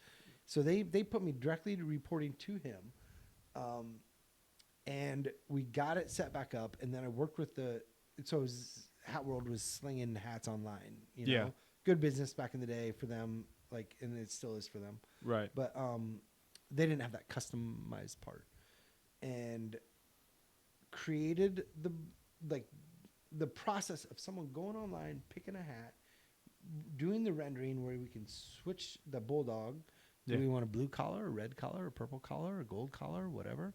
Like, giving people the ability to do that. And when I was working with, the developers, and, at a certain point, they loved my insight of it. Like, this is exactly the steps that we need. And we mapped that shit out. Yeah. And then those dudes are just like, they're like, well, they can, like IT people, they can do whatever you want. You just got to give them the blueprint. You got to give them the map, know. And so that's not their job. They didn't understand it. I did, And so we laid that out for them, and relaunched LCYO, Lids Create Your Own. I launched Lids Create Your Own. Holy shit. LCYO, I think it's changed. Now the motherfuckers bought BSN and shit. It was massive. Yeah. But literally, that started with me in 2003. Wow. Yep. I use that. I use that to buy one of my hats. Really? I have one here. Yeah. It was Lids Create Your Own. I was in middle school. It was really cool to have hats. I had a bunch of flat billed hats, and I got a purple Detroit Tigers hat that got customized on the back. Yeah. So that was. So I remember working for someone else, and fucking HR department. I hope there's no HR managers listening, but just Jen. Jen. Yep. HR has no business in operations, and we had somebody like in HR that was kind of like scoping on me and scoping on this operation that was fucking blowing up. Like, sales were like through the roof. Chris actually came and lived with us. Oh wow. For a month of December. Yeah. To fucking get us through. Like, busy I'm season. like, I need one more body. It wasn't just one more body, but it was like there was another one. I'm like, hire him. He knows how to fucking sew. He can live with us. Yeah. Like it's got to happen. Plug and play. Oh. And so that holiday season was like massive, and this was uncomfortable. Well, a little bit different story. Like, so before the holiday season, it might have been that summer. They're like, hey, we're gonna relaunch Lids Create Your Own, and we're bringing all of our store managers in. There's gonna be 600 people in here from Lids and Hat World. Yeah. And you're gonna explain, your program to everybody. Yeah. And so we did, and I never really got nervous about speaking in front of people. Yeah. I was a lot of people, but I knew what the fuck I was talking about. Right. So that made it different. It was like, and so, but those are the kind of situations that I got myself into, and I didn't know what it was going to be. Like, hey, we're going to buy Cat Factory. We're going to relaunch it into this massive, where they have 600 stores. All 600 of these stores out there in these malls are going to have a little pamphlet selling Lids Create Your Own. Yeah. Pushing Lids Create Your Own. Yeah. And they want, these stores, the store managers are all drive sales. And so they're like, you got to drive 7% of your sales. Got to be Lids Create Your Own. They have numbers. They're a big company. They have goals. They have things that are set up. And we had to deliver it. And we did. We got through our holiday season, crushed it. Everything was awesome.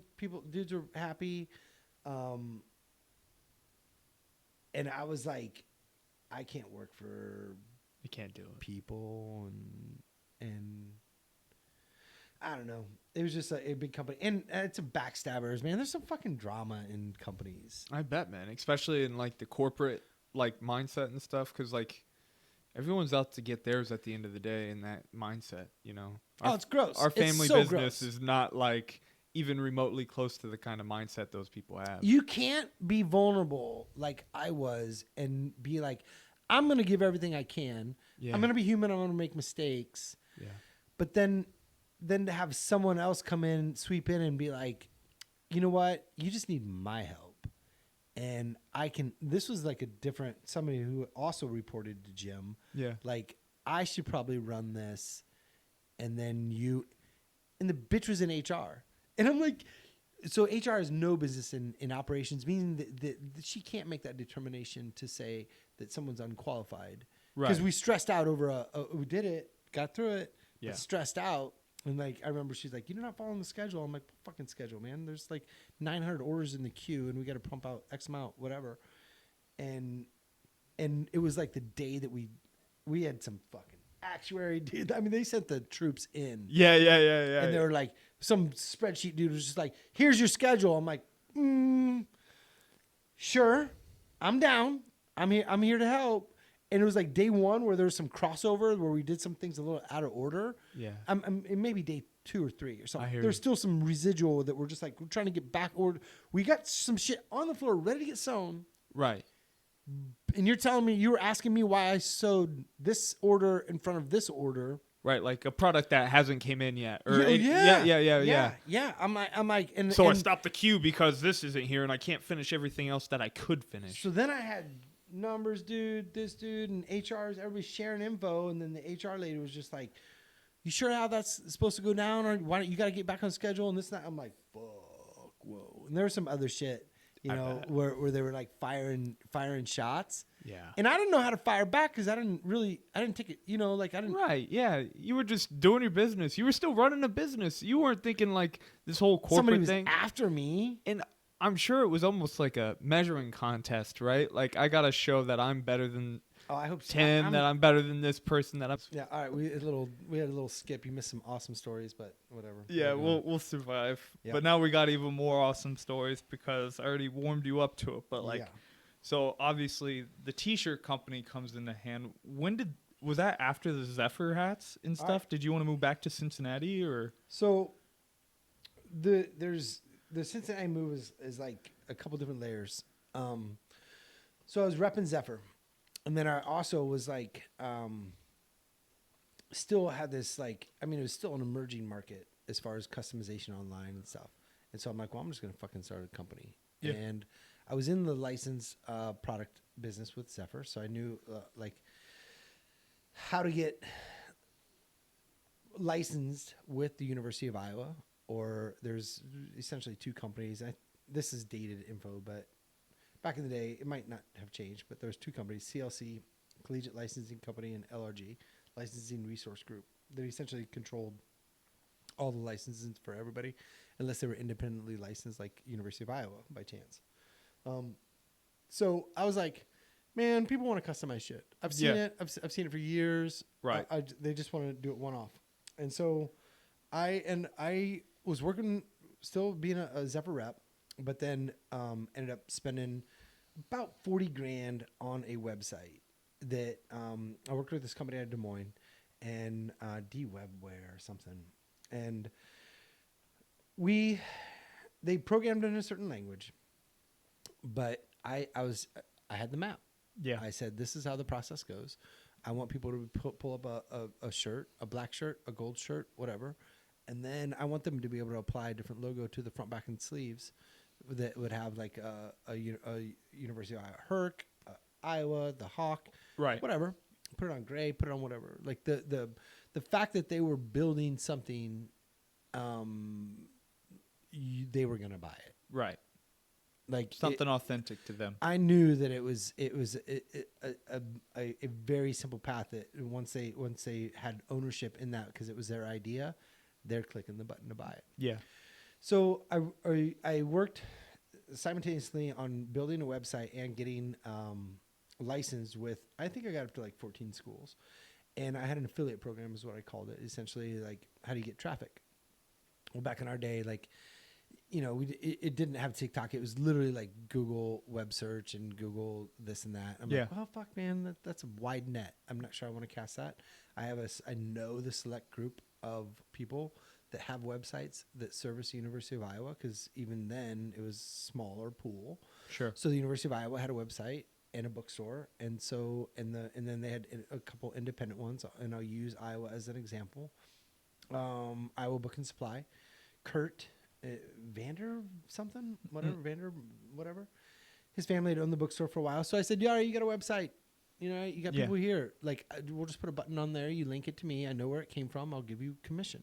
Yeah. And so I cut them in. I think it was like 20 or 15% or something. Yeah. And I essentially said, all right, well, I have a base. I have a crowd, like, somewhere if they said, hey, we have a mailing list, we're going to blast it out. And then you're always going to be a part of a website. We're going to be like customize your own, Iowa gear. It was called Unique Gear, like YOU, Unique Gear. And I was fucking rolling. I was like, this is the one. Yeah. This is the one. Yeah. I'm like, people are gonna be able to like do this shit and do it. Had to figure out how to decorate it, and I went after like sports programs because I was like trying to be a bottom feeder, meaning that I was trying to clean up whatever they couldn't service, and sure. And they were like, people love like Iowa baseball, football, basketball, sports specific stuff. Like, so I had this program where you could get like North Dakota State, South Dakota State, Iowa State. I had I was licensed to do that, and I had the site Adobe built the was the rendering piece, like literally the Adobe. Yeah. And so, again, this farm kid's like dealing with fucking people, and they're like, I just remember her going over the site when we're kind of finished, and after everything was done, she's like, "It's beautiful." Yeah. And I'm like, "That's kind of cool." And Yeah. I might have been 32 or something. Yeah. Yeah, something like that. And so that was kind of a wedge between me saying, all right, Zephyr's cool. Yeah. Alex was born, our youngest, and I literally almost stopped traveling the day he was born. Yeah. Close to that. The other two were kind of self-sufficient. He was they were 5 and 8. Right. Or 4 and 7, something like that. I hear you. And then we had a baby. And then I was just like, all right, I'm done ripping around these roads. And so I launched that. It was going okay. But there's two ways to look at it. Like, it wasn't enough to make money, but shit was weird in 2010. Yeah. Like, housing market 2008 and 9, there was fucked up crashes, there was weird things going on. Money was a little tighter. This is just for everybody, Yeah. and including us, and then our kids were getting older and wanted to get back to Cincinnati, and Chris so that was in 2009. Mm-hmm. Chris started with a 2-head embroidery machine, and I hired Chris in high school. That's how I met Jay and all that stuff, right? And so I was just like, buy a fucking machine, buy a 2-head, like, let's go, just start slinging. Start something. And so he ended up starting something and then getting involved with growing a business, and then he was kind of like, what next? And we were like, we want to get back, and we'd kind of been talking like that way for a year-ish. Yeah. And then he was like, dude, this company called T-Shirt Company, it's out of Oakley, it's for sale. And neither one of us really kind of knew what that meant. I've never bought into a business. Existing business. Yeah. And just kind of like whatever. And so her mom gets involved with money. Chris gets involved. We, create this plan to buy this T-shirt company. We sell the house. Another instance of leap before you look. Yeah. We had no income. There was no paycheck, and lived off scraps. We kind of got, after a couple months, we sold the house and rented, so we had some money. Right. And lived off that. Yeah. For whatever, 3-4 months. Before you could start making a living. Then started getting a paycheck. Yeah. But when we bought into it, came down, the thing was fucking shut down. Yeah. Dude got cancer. He got sick. His employees kind of ran it into the ground, didn't care, didn't whatever. Sure. Just kind of like, this thing's going down. It's either, they literally shut it down and had to like AED that motherfucker and pump it back to life. So I come in not knowing anything about screen printing. Yeah. 0. Oh man. So, and we hadn't sold the house yet. Mm-hmm. In Iowa, so my family was still living back in Iowa, and I was living with my in-laws, and then driving over to Oakley. Yeah, not far from here. It's on Ridge, and is like by the Steak and Shake that used to be over there. It's like there's the Sherman-Williams building. Oh wow! Anyway, it's right over there, and so I had to pump that thing back into life. The phones were off, everything was off. We kind of got things turned back on. Yeah. And they had a list of existing accounts, but it was shit. Some of it was decent, but some of it was shit. People just dated, right? Oh my God. People would come in and be like, man, dude would let me get like 2 shirts and whatever. I'm like, that ain't no us. Printers, no nothing. They're like, you could call Alex. Here's his number. There's different Alexes. Yeah. Alex. He might come back to work. And I'm like, oh, sounds promising. Yeah, right. Like I have no idea how to do any of this. Yeah. And I remember one night that I was in there, and I was trying to set up a flash print white with a top color. Yeah. And on a hoodie, I didn't have web spray. I had no. And you're like, what the fuck? I had no idea like how much. It was a manual flash. It was on a manual. I had no idea how long to cook a flash. Yeah. Like I was just like, I'd go over there and I was like hot and I'm touching it. I'm like, well, it's dry now. Well, I'd shrunk the whole motherfucker, Yeah. So then I dropped my top color on it and I'm like, those are the nights. So like all of it, you had to be prepared. There was no parachute, Yeah. no Just gotta learn. safety net, nothing. Yeah. Back to working, 14, 15 hours a day. Yeah. No family, no nothing. Chris is at one location. I'm at another one. I'm at the screen print shop. And we're just like, what the fuck did I get myself into? Yeah. And so we ended up it was a mess, man. Their equipment was all tied into an SBA loan and foreclosure and like a bankruptcy and a divorce and a death and something. There was all sorts of shit. What the fuck? I'm not even dude? joking, man. Oh, you I'm can't make that up. Not sure the due diligence was done. Like this is an operating, fully functional business or not. Yeah. So we ended up like just buying the trade name and the customer list and then buying new equipment and like flipping the switch back on and stuff and saying the URL, we get the URL and that was that. And then I had some business back in Iowa because I was kind of doing some side stuff with like Unique Gear. I was trying to get that thing moved down here. Okay. So that kind of like that's tied. Adobe was $800 a month just to use their thing. This was like had all this shit. I mean, if a normal company, a company that like maybe had like had fucking deeper pockets, they would have been like, we're gonna keep this thing afloat for a little bit. We just need to get this thing going. Right. So that was the one thing that I'm just like, dude, if I can get affiliates everywhere, and I worked with Fallout Bookstore, and they have 700 bookstores. So I'm like, if I can, in Nebraska Book is another one. Yeah. So if I get a couple of these whales to get into their bookstore and have them push the customization piece, especially now with all the like the ability for these athletes to make money off of their name and number and shit. Oh man. Okay. Yeah. It's okay. Yeah. It's a swing. It's a swing and a miss. And Yeah. But this is in 2008 or 2008, 9, and 10. Yeah. Is when like Unique Gear was happening. Shut the fucking thing down. Yeah. So if you think that there's like, if you don't think that there's failure and redirection and stuff like that in people's like journey, you're out of your mind. You know, like as many times have I said things have led me here, like, and I've got to this point and some good things have happened. There's been some shit, I mean, there's been failure for sure. Well, there's that statement where it's like you learn more from failure than you do from success sometimes, Except sometimes I'm like, what did I learn?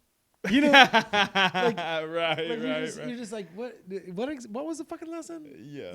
Where I'm like, but was the lesson I didn't have enough money to keep the website open? I'm kidding. I know. You'd have to keep that thing afloat for a couple years, and we just weren't in the position to do it. I hear you. And so.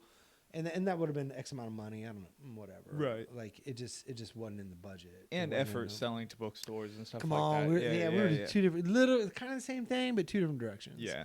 And so yeah, when we started here, it was just like I took an order, made an order, and delivered the order. Like there was no, especially in Laughlin, and we hired some printers and went through some printers and stuff like that. Went through some embroidery people. And just didn't really catch steam until Cycle Bar started coming around. And Cycle Bar was a good, like, okay, we're in the position now that we've been fucking around for 3 years. We know how to print shirts. Yeah. I had relationship. I knew how to develop relationships with vendors and knew what the vendors were and knew how to buy and pay your bills and that kind of crap.